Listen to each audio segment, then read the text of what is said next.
I need to work on not just focusing on get my daughter out, but exposing this type of abuse and the fact that it's happening all over the place. And I am one example of a parent who's been affected by this, but it has to stop.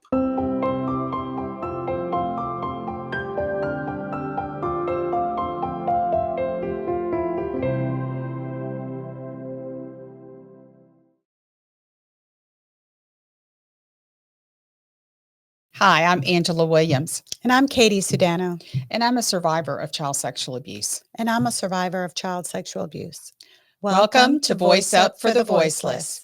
We're so glad that you've tuned in with us today. And if you are tuning in for the first time, Voice Up for the Voiceless gives a platform for the issue of child sexual abuse, child exploitation, trafficking, and even ritual abuse, which is what we're going to talk about today. So I thought we could start, Katie, before I turn it over to you to introduce our guest. I wanted to start with a scripture from Ephesians 5.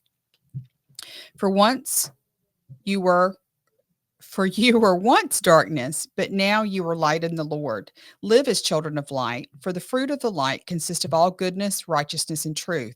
And find out what pleases the Lord. Have nothing to do with the fruitless deeds of darkness, but rather expose them. It is shameful even to mention what the disobedient do in secret. But everything exposed by the light becomes visible, and everything that is illuminated becomes a light. That is why, as it is said, wake up, sleeper, rise from the dead, and Christ will shine on you. Be very careful then how you live, not as unwise, but as wise, making the most of every opportunity because the days are evil. So I wanted to start with that scripture because at the end of the day, the issue that we're talking about is at the root of evil that's perpetrated against our children. And so, with that, Katie, can you introduce our guest today? Yes, I'm so excited. We have today Iain Bryson, and he is the author of I Love You Like One, a letter to my daughter, who was abducted by a cult. Um, this is we talked to him a little bit over the weekend, and his story is remarkable, but yet deep and dark. So we want to give a warning to everyone who's watching. We're going to get in the nitty gritty of pure evil. And so, trigger warnings if this is something that is too difficult for you to hear about, children being in the occult and being abducted, please feel free to, turn it off. But on based of what you just said, Which is from God's word. it's God's word, and being in that darkness, no matter how scary it is, and personally, I can attest that facing that darkness actually gives you empowerment to realize that we are so powerful, and we can change the world, we can change lives, and we can combat the evil. And we're called by God to do that. Yeah. And that's what this podcast is about, is shining a light into the darkness. So we thank So, you for yeah. joining us, and we hope that you're going to be blessed by our guest, and we welcome Iain to the show. Yeah, absolutely. Hi, Iain. Hi, Angela. Hi, Katie. Where are Thank you you. from again? Where are you coming in from? So I'm in southeastern Connecticut, Mystic, New London area. Oh, okay. So, because you were just here in Atlanta this past weekend, we saw you, we met you in person at the conference. But you flew back yesterday, I guess? Yeah, I left at 12 noon yesterday and arrived at 2:30. Okay, good. So it's a quick flight, and it was great to meet you guys and Yeah, be at the absolutely. conference. Yeah, it's good to meet you in person. So we're Yes. going to let you just kind of unpack a little bit about your story. And before we get into it, I'd like for you to explain. Katie and I were just questioning the name of the book. Can you give us a little insight, and then you can just start talking about what the book's about? Yeah. So I love you like one is something that my first wife used to say to me, and she said a lot of odd things to me over the course of our relationship. But when I said I love you, she would say I love you like one, and I I don't know exactly for sure what she meant, but based on the course of events and what happened in our family, I think that it has to do with the verse in Romans. So we being many are one body in Christ and individually members one of another. So I take that as like when she said, I love you like one, she was saying it doesn't have to do with the fact that we're husband and wife exactly, or the fact that we're sharing a bed, but it's deeper than that. It's because we are in this battle against evil together, and the stakes are so high because the stakes are our daughter, that the love is just, it goes beyond any relationship or anything that we do for each other. It's because we're brother and sister in Christ. And you said this came from your ex-wife. Yes, my ex-wife. And now is this the mother of your daughter? It is the mother of my daughter. Okay, Yes. gotcha. So tell us a little bit about your story, Iain. So I graduated from UConn with a MA in political science in 2003, and then in 2004 I was living in Norwich, Connecticut, and a friend called me up and said there's a few Polish people that were neighbors to him and I should come over and meet them. So I drove over, and my first wife was standing outside with the other Polish people, and immediately when I saw her, it was as if I knew that we were going to be married. There's something just clicked, and within a couple of weeks we were engaged. She took a ring off of her finger and gave it back to me and said, "Ask me to marry you," and I did. And like I was a lot younger, and I wasn't thinking. I was just I had a feeling that she was supposed to be my wife, and I went with it. Um, and we were like immediately. I have my journals from this was 2004.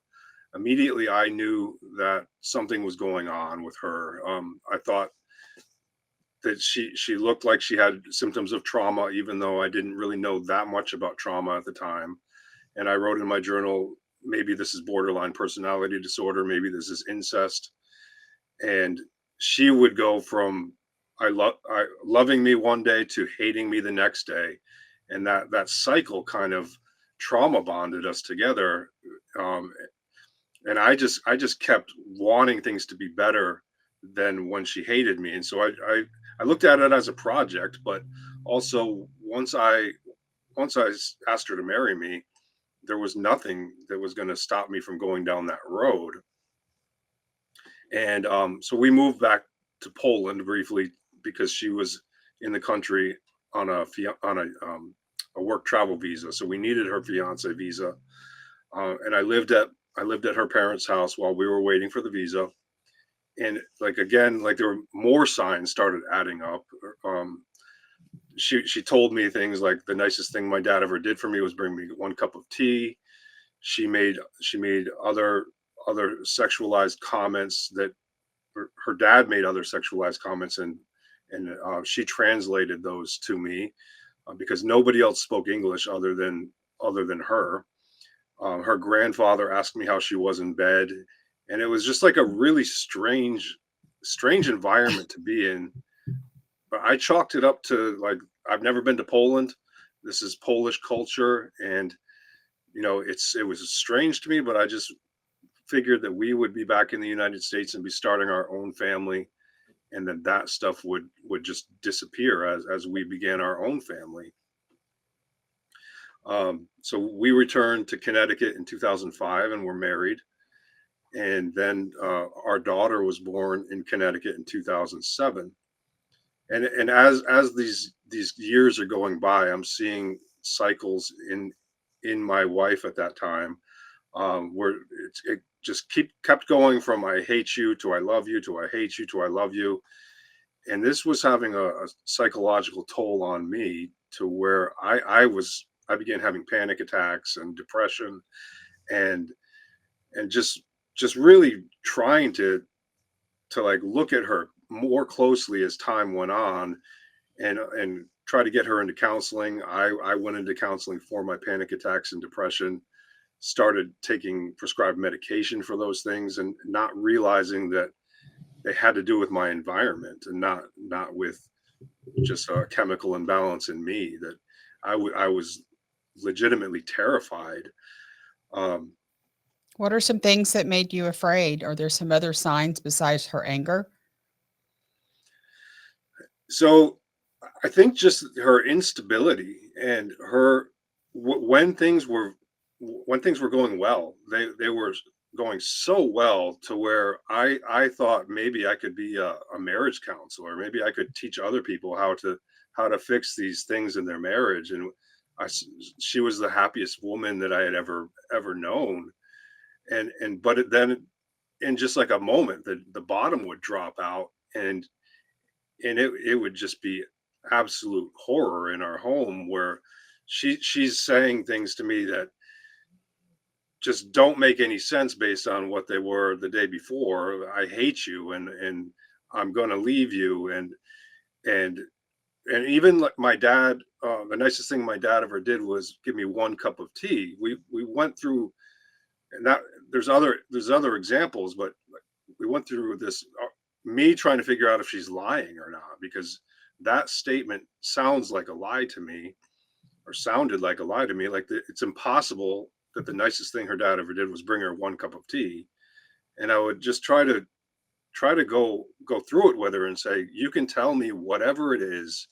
Nothing you say to me is going to lead to me leaving you. I just need to know, and I need the truth.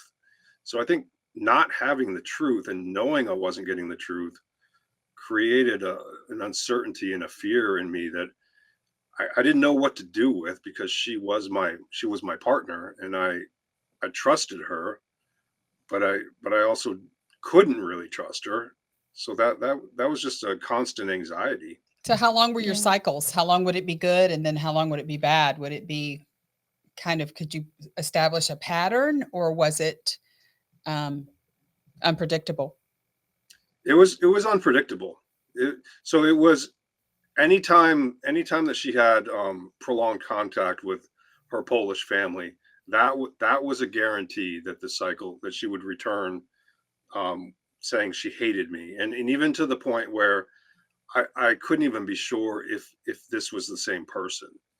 Like it was such a complete shift in everything that she believed before, to after trips to Poland, or after, even after maybe a phone call with her family. But it could be, sometimes it was weeks, sometimes it was months. So there Did she wasn't. ever disclose the truth to you? She did during the last 3 weeks that we were together. Oh, wow. So that was in late 2010. And And what did she disclose? yeah. So in December 2010, we had just spent 3 months apart, and that was because we were going to move from the Netherlands back to the United States. And immediately upon, she returned from Poland with our daughter to our apartment in The Hague. I returned from the U.S. to our apartment in The Hague. Uh, I, I went upstairs and tried to kiss her, and again she just started off with "I hate you. I've always hated you." And then she said, "I'm taking our daughter back to Poland for Christmas or New Year's, uh, because of mind control. My family's a cult. I have something like Stockholm syndrome." And she didn't say that in a consecutive, like, one sentence. It was over the course of a couple conversations. And it was when I was pressuring her, like, what do you mean you hate me? Why are you taking our daughter back to Poland? And because of mind control. And then I'd say, well, like, I had never heard of mind control, or cults, or Stockholm syndrome, other than the Patty Hearst case. And so I would just say, like, what are you talking about? And she was unavailable, just like not looking at me, um, repeating the same things, and just spitting out those weird things that were weird to me at the time, without any explanation. And she also told me that her dad had created a red herring, that my drug, psychological, and criminal histories were going to be used against me, and no one would believe me, and I would never see my daughter again. And I told her that I thought she was crazy. I begged her to get help.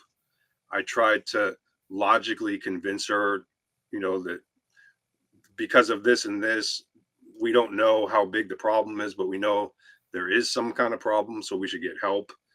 And show her communication where she says, "I love you. You're my world. I can't wait till we're back together when we're apart." And so the fact that she says, I hate you and I've always hated you, had to be impossible. But there was no logic. It was absolutely crazy. So explain for our viewers what a red herring is. So a red herring is it. I think that the term originally comes from like hunting with hunting dogs, where the dogs are chasing a trail. And so when you're hunting with dogs, there's a trail that leads to the animal you're hunting. And then the red herring would be if you're trying if a landowner is trying to protect that trail that leads to the animal, they would put out a red herring scent on another trail to lead the dogs off track. And Mm. because the red herring is such a powerful scent that the dogs like, they go down that red herring trail and away from what they're trying to get to, because it's more attractive, and it seems like it's a better trail to go down. So in that process, they're missing the what they're hunting for. So yeah, So there was a threat that her father was going to discredit you and your reputation as a yeah, father, as a good father, and as a good husband. and Correct? it was vague. Like, so the last 3 weeks we were together, she kept saying that to me, and like I tried to process it. Like, okay, well, I I have I have been diagnosed with depression. I have been diagnosed with panic disorder. I have been arrested in my life, even though I don't have a criminal record. I have experimented with drugs, but like, what are you talking about? Because you just came back from Poland. Uh, our daughter has signs that she has been abused. The problem is Mm. obviously in Poland, and so I wasn't worried about anything that she might that any story that might be spun about me, because I knew the truth. Um, but that's what she was saying, is that I was going to be pointed at as the reason for them leaving, and it didn't matter what I say, because of the discrediting was going to work, and they weren't going to go down the other trail. That's what she was telling me. So what are Mm. some of the signs that you saw when your daughter returned from Poland? So the first thing I saw was when I ran home, just like so excited to be running back to my girls. There was no signs in our communication that there was any problems. I thought that those cycles were over, because when I left, we were on top of the world. She begged me not to leave. Um, so I ran home and knocked on the door, and my first wife came down the stairs with our daughter in her hands. And so, like, that was the first sign, was my daughter was just curled up in my wife's arms, and she didn't look well. She didn't she didn't like notice that I was home. She hardly looked at me. She looked it like looked like there, or felt like there was a dark cloud hanging over both of them.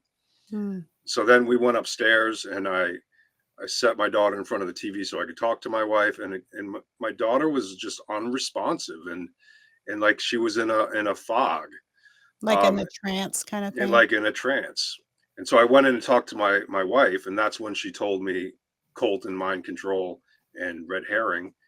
And then when I went into back to my daughter, I turned off the TV, and she started crying immediately after I turned off the TV. So like, that was something that she never did in our home. It was like she was dealing with something at that point, and then it went from there. Um, at bedtime, when it was time to take a shower, she started screaming, "Not my pee pee, not my pee pee." And Oh. Mm.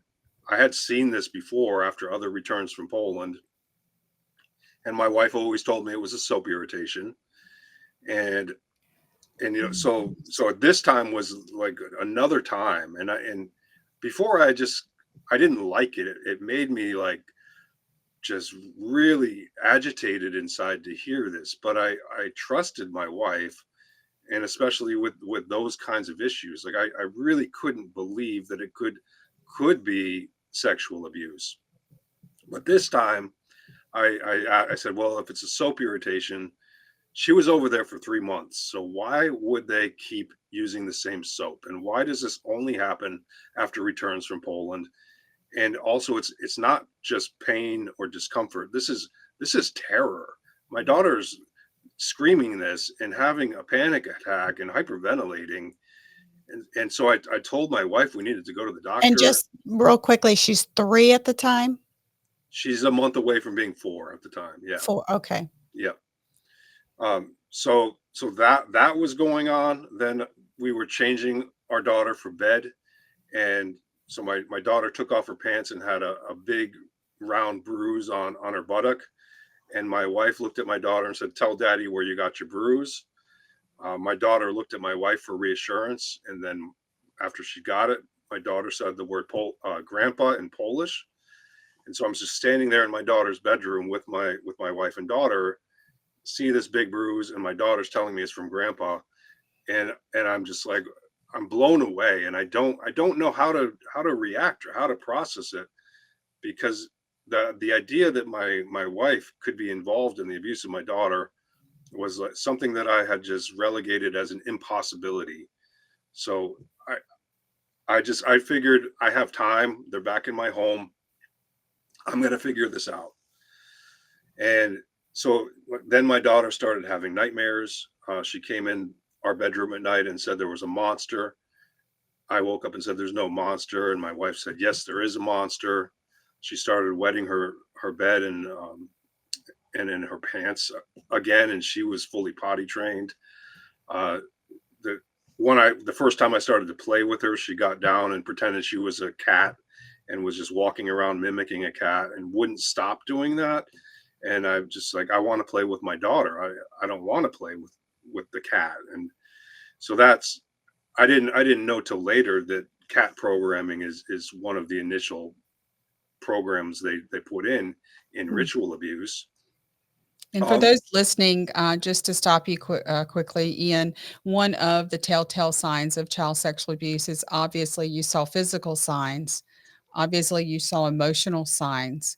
Your daughter was acting out by wetting the bed and by acting what you figured was irrationally. So, just for those that are listening, if you have a child in your life and you're starting to see odd behavior or distinct change in behavior, that is a telltale sign of child sexual abuse. And excuses too, like, Excuses. where you know in your gut that that just doesn't seem right. It might have, like for you, Ian, the first time, but then mm, the second time, the dots just don't connect. Yeah, to follow your instinct. I'm Mhm. sorry to we like to just no, stop when we've got really educational moments for our viewers, but continue. yeah, I think that's extremely important, and I catch a lot of flack for not listening to my daughter, for missing it, and No, but please don't I feel that way, no, Ian. but I did miss it, and I know the reasons why. But But yes, we people miss need to it because we're not Educated. educated and we don't right. talk about this. So many So, people miss it. So many mhm. people. So she was also talking about her grandfather's private parts. Mm. And she opened the door and came in when I was going to the bathroom and told me that I looked like grandpa, and then walked away. She just in the we were the three of us were in our living room, and my daughter climbed over me and said yeah, and which is a Polish word for egg. And I looked at my wife and said, what is that? What is she talking about? And she told me that's what her dad, my daughter's grandfather, refers to as testicles. And like, so all of this is just happening all at once upon my return home from the United States and their return from Poland. And I'm just like, I just start spinning and like, what is going on? And um, considered taking my daughter to the doctor without my wife's consent. I immediately started reaching out to friends and family and to a psychologist that my wife and I had both been seeing. And I didn't tell them the specifics. I just said I'm terrified and I don't know what to do. And part of that was because I didn't know like what I was looking at, and the other part is I was terrified of betraying my wife's confidence, and I wanted her to decide to get help with me. I didn't want to step out and get outside help, without her.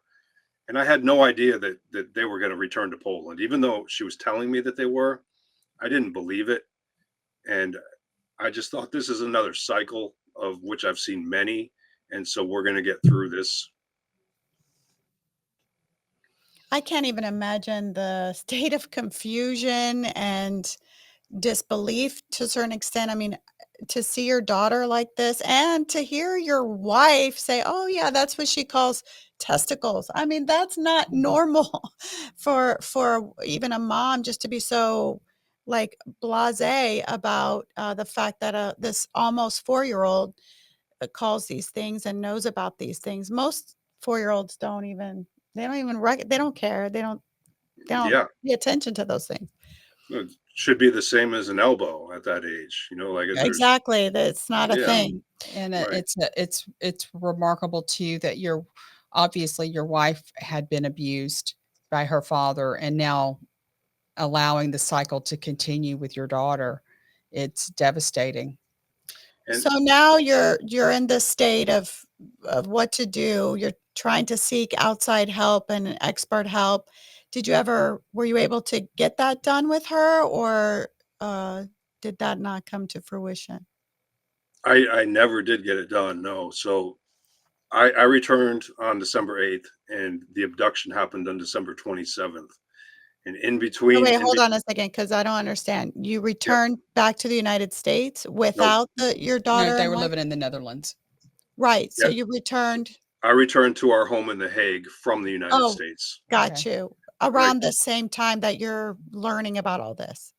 So yeah, on December 8th is when I walked back into our apartment, and my wife and daughter were there the day before, I think.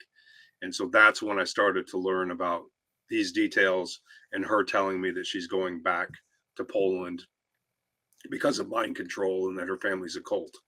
So that between December 8th and December 27th is when this started happening again. Before that, I just thought that my wife was healed, that we were doing great, and that our plan was to move our family back to the United States. So in the last almost 3 weeks we were together, like I pretty much I was taking care of my daughter every day because my wife was either lying in bed with a migraine or just sitting in the kitchen smoking cigarettes and listening to music. And she didn't want to hang out with my daughter and I. She told me things like, I want you to spend this time with your daughter.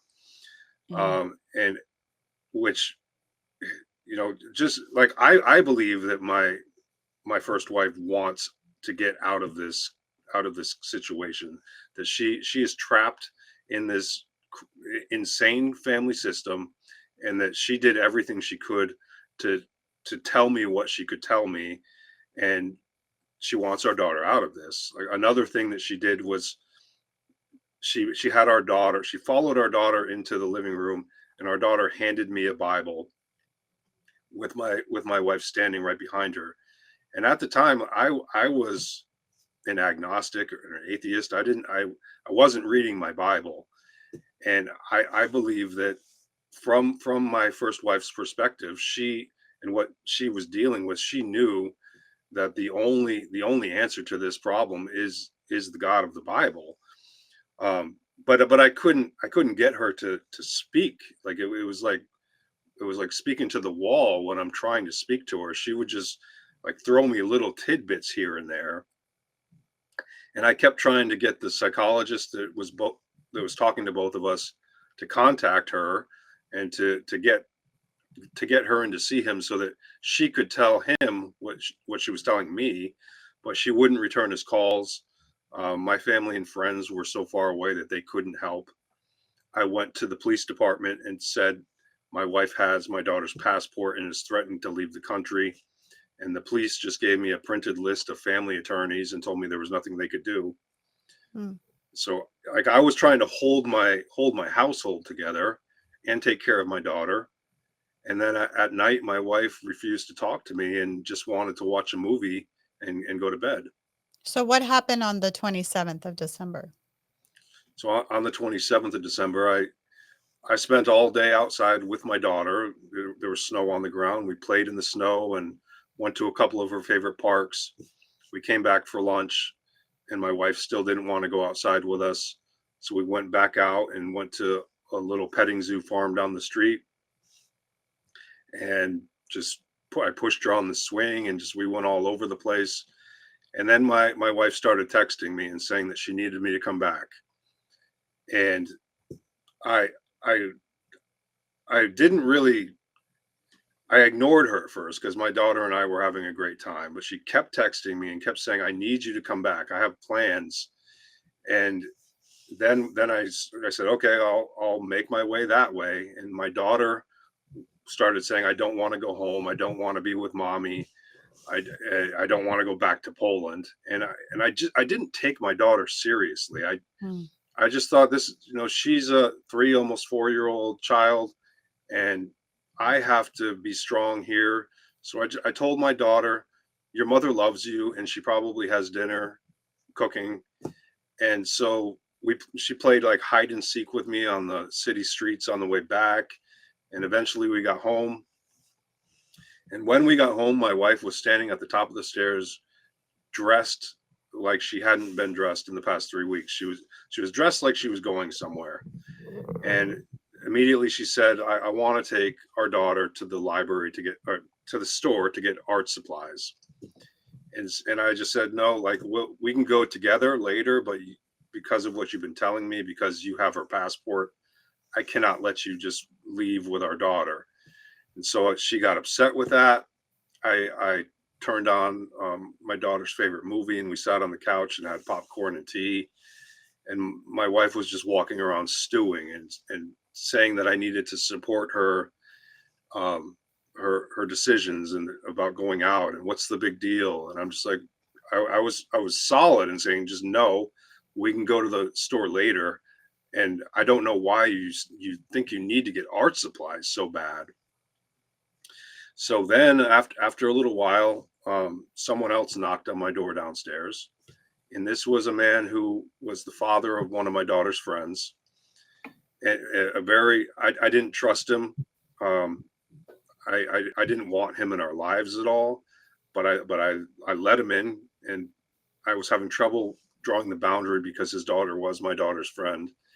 And he came up and said that his wife and daughter were at the library, and asked if could my daughter go see his wife and daughter.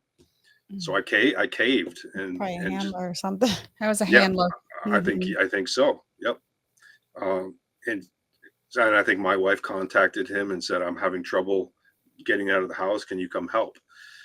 So I felt bad. Like I didn't want to be the bad guy. No, you can't go see your friend. And for some reason I felt comfortable. All of my guards dropped.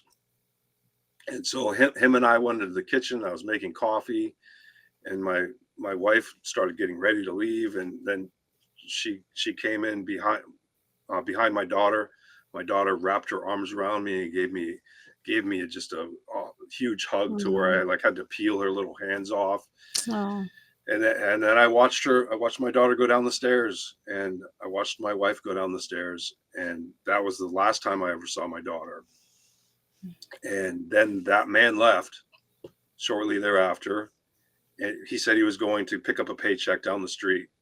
And then I called my best friend and said, you know, I had some time by myself. So I called my best friend and just said, I don't know what to do. It's happening again. It's crazy in my home. And not long into that conversation, it just clicked that they were gone, and that what my wife had been telling me was happening. So I got off the phone with him, and I sprinted to where that man said he was picking up a paycheck. They said they hadn't seen him in months. So then I sprinted to the library where my daughter was supposed to be with her friend and their mothers. The library was closed and hadn't been open during that time at all. So like it's just like every step I'm knowing more that it's happening. So right around the corner from that library was the police department, and I pounded on their door because that door was locked. And as soon as they opened it, I was frantic, and I just said, "You have to stop them from leaving the country." I know I said they're being abused in Poland because it's also my wife, who's my first wife, who's being abused. And the fact that she said she has Stockholm syndrome and is returning because of mind control. I wasn't able to just focus on my daughter because I loved and do love both of them. But the Dutch police wouldn't even take a report, and I begged them, and I like put out my hands and said, "Arrest me. You know, you can think whatever you want of me," because I didn't know if what they had been told or why they weren't taking a report. I figured they must think I'm a bad guy in some way. So I tried to just tell them, I don't care what you do to me, but just stop them from leaving the country and evaluate my daughter now before that happens. But they wouldn't listen to me. They told me they couldn't investigate child abuse on a child below the age of 4, and This is my so ridiculous. my daughter was a month from 4, and so it was ridiculous. So I went home and called the U.S. Embassy, and they told me it was out of their jurisdiction. But I was And just going to ask though, how is it out of their jurisdiction if she American born? yes, she was born in New London, Connecticut. Yeah, So like I don't understand that. I didn't understand either, and that was I was sure that as an American citizen that there would be some recourse there, Yeah. but the duty officer that I spoke to on the phone recommended that I reabduct my daughter. If I saw her again, reabduct her and get her to the embassy where they would evaluate her. But there was nothing that they could do unless I got my daughter to the embassy because of jurisdiction issues. Um, so like I printed directions to the embassy and to the consulate in case I were to see my daughter. But at this point, I'm just like I'm sitting at my computer talking to the duty officer and just realizing how crazy the situation is, that if I am lucky enough to see my daughter again, which I didn't think was going to happen because of what my wife had been telling me, that they're going to Poland, I would have to take her away from her mother or whoever was watching her, probably steal their phone, and then run with an almost 4-year-old child in a city that I didn't really know. And it was crazy. So I went back to the police a few more times. Like one time I was going to the police in the middle of the night, and all of the like I went to a couple different police offices. They were all closed. So like I was desperate. I tried to pick up a bicycle, but they were all locked. I was gonna just like throw a bike through a store window to get the police to come to me. Like that's how desperate I was. Hmm. Did you ever end up in Pol I know we need to read your book because it's like there's so much, so many details, but, did you end up going to Poland to look for them? I did. So I I didn't go to Poland until April. So the abduction was December 27th, and I just kept trying to get help. I reached out to everybody I could reach out to.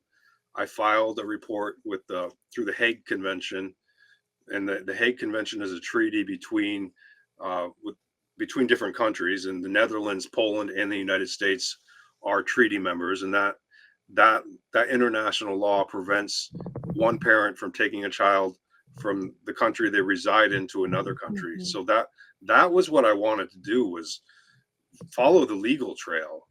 And so when I filed that paperwork, the U.S. Secretary of State told me that it might take 2 years to get it in court. And you know, I couldn't wrap my head around 2 more days or 2 more weeks, and 2 more years was just an impossibility to me. And so I continued trying to get help for 4 months. I contacted a human trafficking organization in Cambodia, and that guy wanted to help, but all he could do was get the local Polish police to knock on the door in Poland. So they did that, and they said, all they did is ask my wife if everything's okay. She said yes, and they ended their investigation. So it just, and I was still like, I realized that the truth is in the Bible. I realized that I needed God, mostly because I had seen such an evil, and I knew I was beginning to understand evil, and then because of that, who God is. But I'm still dealing with my little girl is in the middle of this, and I need it to end now. I need someone to listen to me. So I was staying at a friend's house and just praying in the way I knew how, meditating, researching, trying to make sure I hit all my bases. And then it came to the point where I just decided I'm going to Poland and they're going to listen to me. So I drove from Amsterdam to across Germany to Poland, not knowing exactly what I was going to do. I had maps from the city in Poland to the embassy in Berlin, because that's what I wanted to do, was get my daughter to the US embassy. But as I got closer to Poland, I just realized that was going to be very crazy, because it's about an hour drive. It'd be across an international border, Hmm. and it's really hard for me to operate in Poland because I didn't speak Polish. And so I ended up deciding that I'm going to beat up my father-in-law, who is my daughter's primary abuser.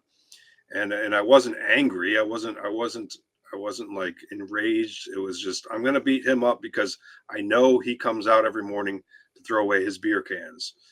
And I didn't want to involve my daughter in whatever I was going to do.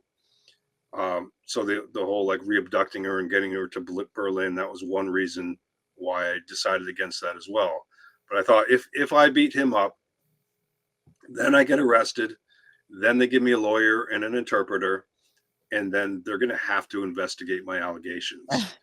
So you're willing to go that far to get Mhm. arrested just to be heard.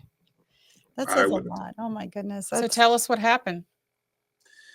So I camped out in behind his apartment building and waited for him to come out. I started my rental car and smashed it into a wall to block his ability to get back into his apartment building. I got out of the car and chased him, and he fell on the ground, and I punched him several times, and then I just waited. I waited to get arrested. And at that point, I felt like I had done my job. Now I'm going to see a lawyer soon and a judge soon, and they're going to have to take these allegations seriously. And I was just dead wrong.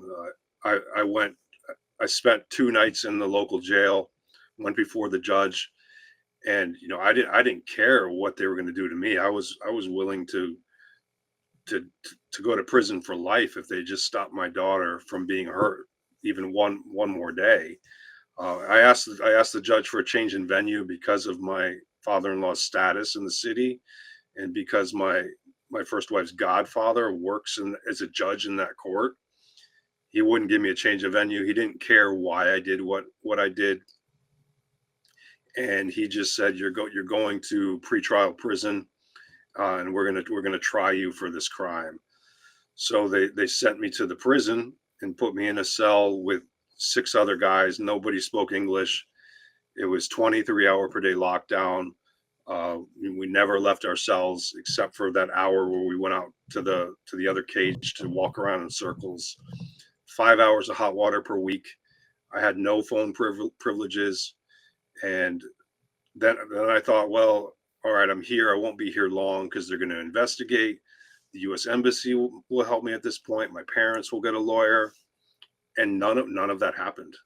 They I ended up spending 19 months in Polish pretrial, and I didn't talk to a lawyer until I had been there for 11 months. oh my goodness. So did your family even know you were in prison? Did they have any idea? They did. And They did they they understand that you put yourself kind of there, quote air quotes, because you were trying to get attention and shed light on what was happening with your daughter? I'm not. I don't think they did. Like Oh wow. they. So one of the problems is once I was locked up, I had no more voice. Mhm. So my first wife and her family had the voice, and they're just playing like they're victims, like, and doubling down on the fact that they they left to get away from me, and I was the problem. And and when I got to look at the court records, I saw like a card, like a Hallmark card that my mother sent to my father-in-law apologizing and hoping, giving like a get well card. And so Oh, they really didn't know. They didn't know her family. They had never been to Poland. They couldn't wrap their heads around Poland in general, let alone um, a generational family that practices ritual abuse, is just entirely out of their purview. So the red herring came to pass. It certainly did. It worked very well. And so, yeah, I kept thinking my parents are going to get a lawyer, and I didn't hear from my parents until a couple years later, probably. Um, the U.S. Embassy visited every 6 months, but just because they have to visit any American citizen who's incarcerated in a foreign country, they and also the U.S. Embassy was talking to my mother, so the officer that came to visit me already had a preconceived notion of what the truth was, and so they brought me like a bag of candy and a used pencil and a New Testament, and just said, you have to do whatever Poland wants you to do. We can't do anything here. And Mm. and And then they just wouldn't listen to your pleas to help your daughter, or to your they wouldn't listen to my story. pleas, but they also kept saying that it was out of their jurisdiction. Mm. And I would, I kept trying to go back to, well, my daughter is a U.S. citizen, and the U.S. Embassy told me multiple times, because her mother is a Polish citizen, when she's in Poland, that the U.S. government and the Polish government consider her to be only Polish. Mm. Yes, And I, I don't know if that's accurate, because I had to deal with the Hague Convention as well, but I don't know. I think they misled the law to you, Mm. because I don't recall that ever being the case. If it's an American citizen born in America and they're taken from the other parent, then there's the case. It's So it's how long did crazy. you spend in Polish prison? 50 months. 50 months. Yes. Wow. And how did you get out? That's Had how many you years? served your time, 4 or years? No. So I spent the 19 months in pretrial, and then they had me evaluated by a court psychiatrist, and the court psychiatrist takes the paperwork from the prosecutor that says, all of these people, Iain's first wife and her family, and Iain's parents say Iain's the problem. Iain says his daughter's being abused, and there's no evidence of that. So therefore, because Iain's saying there's abuse, there's no evidence of it, and no one else is saying it. Therefore, that's a delusion. That's what they decided. So, I tried to cross-examine that in court and say, do you have any other signs of mental illness other than I'm saying my daughter was abused? And also, like saying that there's no evidence that my daughter's abused when you haven't evaluated her is ridiculous. Just evaluate her is what I just kept saying. And they told me, the court told me, that they didn't believe in ritual abuse, that they'd never heard of a woman who's being abused who wouldn't get help on her own, that DID is only in American movies. That was the court's stance, and I'm taking notes and writing all this down, because at this point I realize that I'm in a Muppet show, and that I'm going to have to write a book, and no one's going to help me. So I go from 19 months in prison. They send me to one of the 3 or 4 maximum security psychiatric prisons, which is just an absolutely ridiculous place. And the director on the first meeting said that he doesn't know why I'm there. They should have just evaluated my daughter. That he doesn't see any signs of mental illness in me, but the court wants me there, so therefore he's going to treat me. And I'm just like, what is going on? So they tried to force medicate me with drugs that when I took them, it just felt like pouring rubber cement into my head. And I couldn't read a book. I couldn't watch TV. I stopped believing in God. It just like totally shuts down your brain. So I learned how to not take their drugs, because I only had to get in the drug line once a day. I practiced with gum to put it in my upper lip and spit it out. I almost got caught once, which would have meant injections. So I'm glad. So after I think 7 or 8 months in the maximum security place, even though they could, under the law, let you out because you don't have any signs of mental illness. Because the court's in control, they don't let you out, and they get an evaluation from the court psychiatrist, and when that's positive, then I went from maximum to medium, and medium security was 10 hours across the country, and I had to do that in shackles in like the Hannibal Lecter plexiglass cage. And it was absolutely ridiculous. I got to medium and it was worse. The court psychiatrist said she was going to double my medication because they weren't actually treating me on the dose they were giving me, even though I still had no signs of mental illness. And I had stopped talking about my daughter at that point because I realized that nobody was going to help me in this system. And at medium, it was so bad that there were people who were actively trying to escape. One guy did jump over a razor wire fence and got out for a little bit. Another guy came up behind me and choked me out, made me black out, and then begged me to take him in the bathroom and kill him. Like, actually, he begged me to kill him. Like, that's how bad it was. And I was fighting depression. Like, I would get up, eat, go back in bed, eat, go back in bed. And I started thinking about how I could escape and where I would go, who I could have pick me up, because I couldn't take it any longer. Yeah. Then I got transferred to minimum, and minimum security was very, very simple and easy compared to everywhere else I'd been. But I was still locked up for a year in minimum after all of that. And like, I could have as many visitors as I wanted. I had my computer with the internet back. Oh, that's good. So did you have communication with your family? Did they come and visit? Nobody visited. I did start to reach out to my mom and dad and just say, and I had a lot of time to process. So I wasn't angry. I was frustrated, but I would say, Mom, you made a big mistake, and this is what you actually think is the truth wasn't the truth. What about the fact that my daughter returned with bruises and the fear that someone's going to touch her pee-pee and screaming? Like, why couldn't we just look at that? And my mom would respond with things like, well, my reality is different than your reality, and just completely shut it down. So, yeah, nobody visited. I had friends in Poland at that point, and people that visited me from Poland.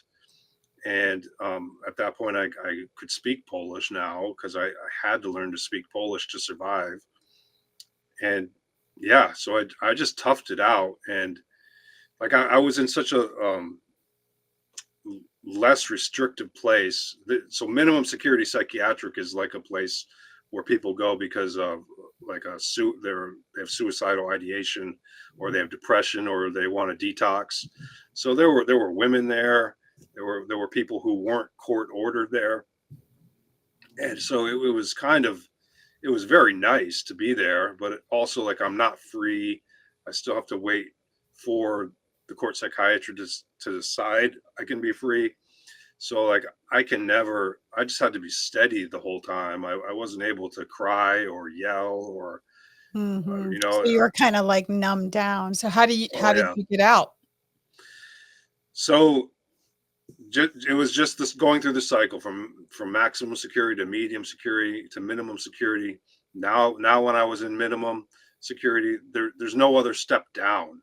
So as long as I keep saying what I have to say, which is, I made a mistake, my daughter wasn't actually being abused, that was a delusion, I'm sick, I'm always going to be sick, and I have to take medication. I had to keep saying those things just over and over again. Every meeting, that's what I had to say. And so then at that point, the psychiatrist has to send a report to the court every 6 months. And when he did, then the court didn't have to let me out, because the court can do what they want, but they usually go with their experts, who are these psychiatrists. And so they decided to let me go. And take us through the day that you got out. Take us through the day of what happened. So it took even after I got the opinion to be let out. My passport had expired, so that was a whole process of getting the U.S. Embassy to renew my passport I know it's like from one thing. Ugh. they didn't want to let me out by myself. Like they wanted someone to come pick me up. So I had to convince my dad to come over and get me, even though at that point I wasn't going to be released with any record. It was because I was not guilty, because insane technically, Mhm. and I had gone through the process. Um, my dad came over and uh, picked me up. They gave me like a huge bag of medication, and I immediately threw that away. And then we hung out in that city for a couple nights because I had some friends there. One of the therapists at this place was a Christian woman who would like take me into a room, into her office by myself, and had me meet her husband. And we stayed at her house for a couple nights, and went out to dinner with them and kind of just celebrated this freedom now, because there were several people along the line that like took me aside and said, Iain, I know that this your paperwork that they have on you, that's not true. But there's nothing I can do. And this was one of those people.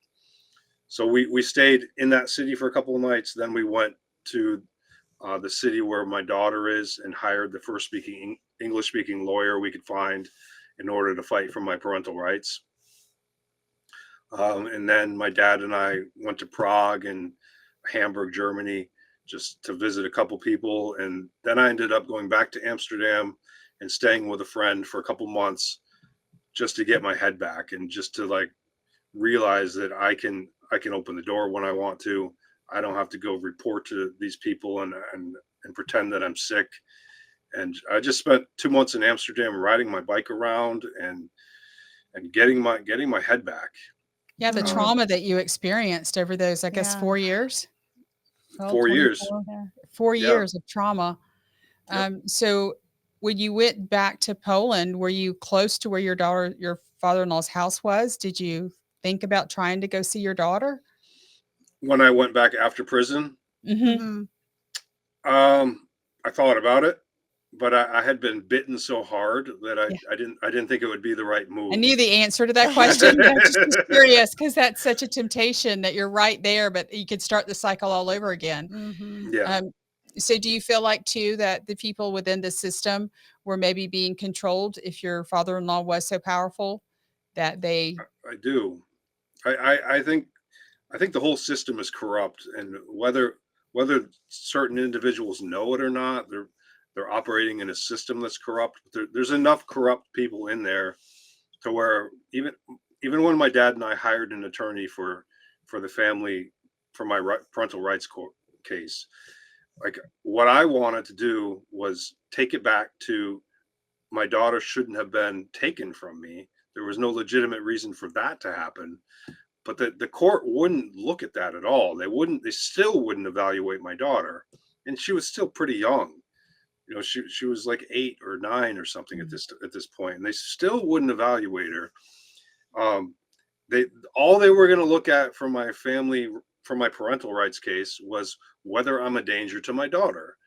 And in order to go through that, they wanted me to go back and speak to another court psychiatrist for him to evaluate whether I'm a danger to my daughter. And and at that point I was sure that God was the only recourse that I had, that this was going to be something, it was going to be supernatural on some level and not through the system.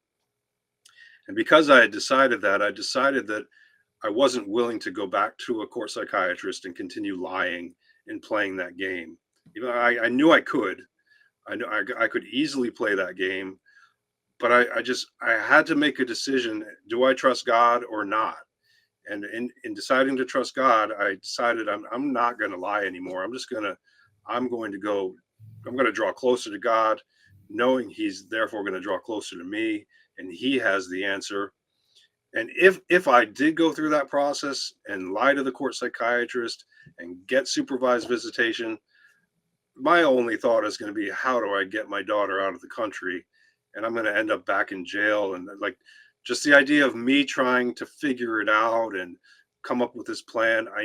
I knew that was wrong. That was the wrong way to go, just based on the scriptures and what it says about God answering prayer and God hating the wicked, and all of that is what I decided to go with. So fast forward, what year did you get out of prison? 2015. 2015. 2015, and so after Amsterdam, I returned back to Connecticut. My dad has a farm in Connecticut, and he gave me a bedroom, and he bought me a car, and just said, "Do what you need to do." So that's when I got back into research.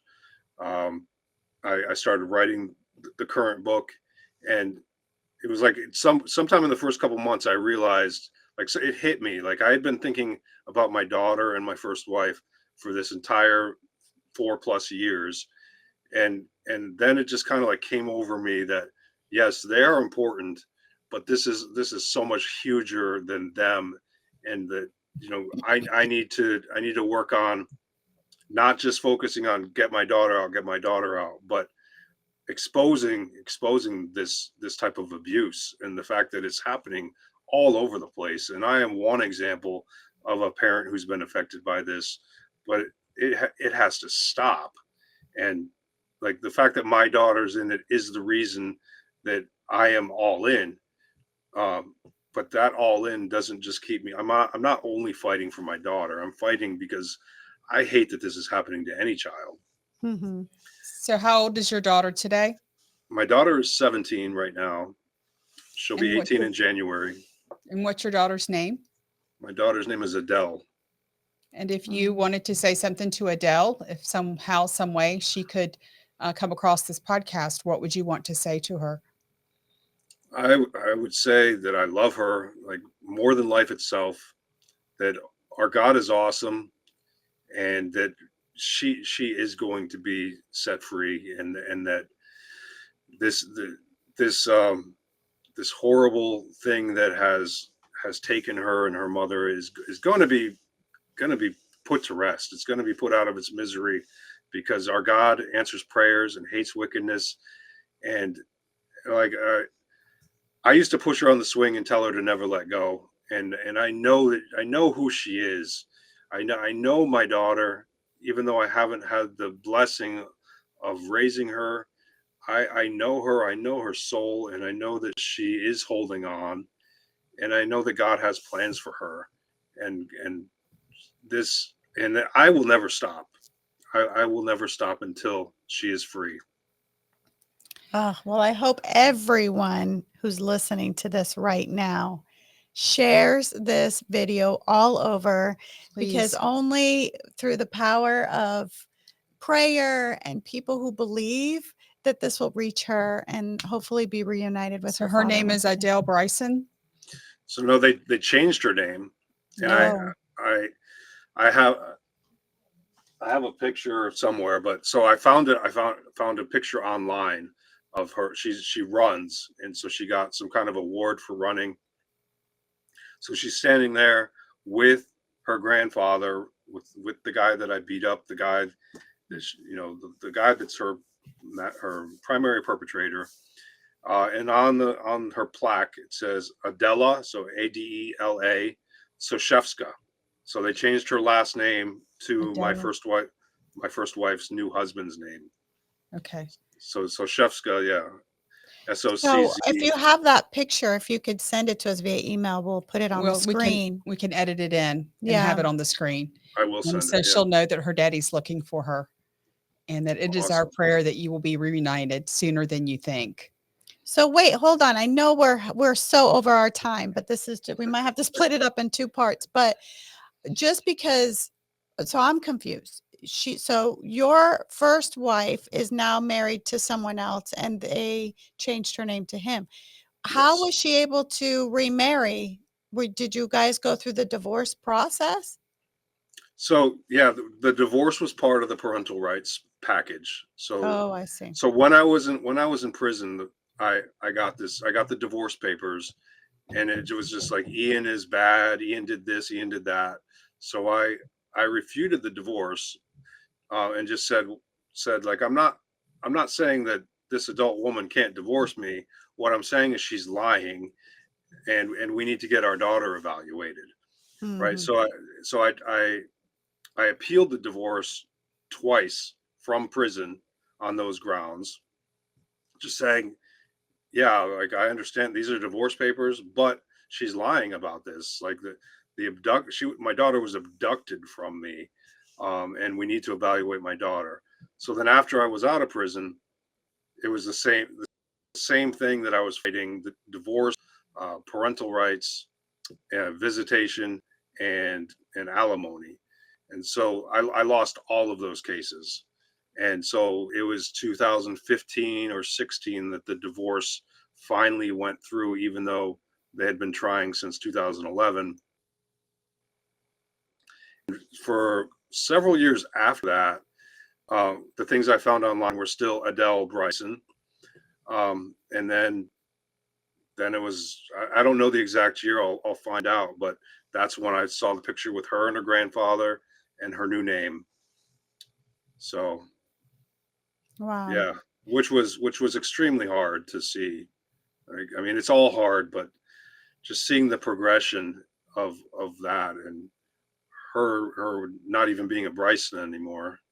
Yeah. Just, She's still a Bryson, and I'm yeah, sure when you're reunited, she will know that yeah. you've been fighting for her all these years and how much you love her. What a story. Wow, what a story. Tell us about your book and tell us where our viewers can find your book. So my book is on my website, which is iloveyoulike1.com, or just directly from Amazon. And it took me a long time to write it because when I got out, I I initially like didn't want to do anything that where I thought I was going to do something and make the change. I wanted to lay it all on God. I didn't, and it wasn't until after I met my second wife, then what the book should be came back to me, and I felt like I could write it. I saw the picture of what it needed to be, and then my second wife and I just went through the process of writing it and editing it. And it's a long book. It's 600 pages, and the reason for that is I had to make it into like a memoir coupled with documentary, and there's a lot of original documentation and emails and other things in there that are kind of redundant. It's at some points, but I didn't want to leave any gaps. I wanted to show like what's happening every day and what every piece of communication is. So I start off just giving a background on myself and being vulnerable and kind of trying to attack the red herring head on. Like, you're saying these things about me. Well, I'm just going to like dissect myself and say this is the true stuff about me, and I wasn't perfect and am not perfect, but I'm not also not this, and the things that I am or was have nothing to do with my daughter's abduction. So let's get over that and stop looking at me and look at the details of how this child abduction took place. I know this is a really big question. And we could spend a year on this question, but just in all of your research, have you learned anything specific about the cult that your daughter's family or your ex-wife's family is in? Have you learned any information in what type of rituals she may have been subjected to? So I believe based on like the cause and effect, like of I was with my first wife for 7 years, and the things that she told me, cult mind control Stockholm syndrome, and like before the abduction, I thought my first wife was possessed. I couldn't tell if it was the same person. I had to look for marks on her body, and then how this all played out. I believe it's just a generational satanic family, and I don't know whether to call it Luciferian or satanic or Jesuit or Illuminati, but I believe that they're using the the most state of the art mind control and ritual abuse um, programs that they have in place, and so I can just compare it to systems like uh, what Svali talks about in her books, and just the how you are a legitimate slave to these people who have programmed you since birth. And because I know, like, my daughter started having symptoms of abuse when she was 1, 2 years old, and my first wife told me what was going to happen, and then she still had to go through with it. And the red herring was so powerful that I didn't stand a chance. So that I don't know specifically what to call it or how big it is, who else is involved for sure. I have like ideas of what it could be, but I don't like to speculate on things like that. I just know that it fits the mold of a generational satanic family. Hmm. Okay. Well, that's a lot. But, we talk a lot about fatherlessness, and I'm just so honored to see a father that's so passionate and concerned and has so much love for their daughter that you won't stop. So thank you for that. And Katie and Yeah. I, neither of us had fathers in our lives that fought for us. So we just want to thank you for being that father that Yeah. fights. Yeah, I got the chills. And we're going to keep our prayers with you and to continue the fight. And we just encourage our viewers to please get Iain's book. We'll have it in the link below. And it has just been an honor to meet you and to know your story. You know what I want to do? I want everybody to buy a book and send it to Poland. Yes. Get this in the hands of Adelle. Well, Wouldn't that be our- funny to get inundated our with books? Podcast goes all over the world. So we serve a big God. So I don't question that he do. can do that and will do that. So, Iain, we just thank you for being with us today. Do you have any final words? We asked for at the end of our show for our guests to give a voice of inspiration. So, if you just have something that you would like to say, maybe to other fathers that are suffering or families that are suffering with this type of occult abuse, would you just share from your heart? Yeah, I'm dealing specifically with people who are in similar situations, and I can see the desperation they have, and I have felt that desperation myself. And the the only thing that is going to help, because I don't believe that the world systems or criminal justice system is going to help you. I think that rooting yourself in the Word of God and on the rock that is Jesus Christ, um, is the answer. And I know that's hard to wrap your head around if you're fighting for your child and you want it now. But that is where I get my hope from. That is where I get my confidence from. That is how I know with a certainty that my daughter is going to be set free.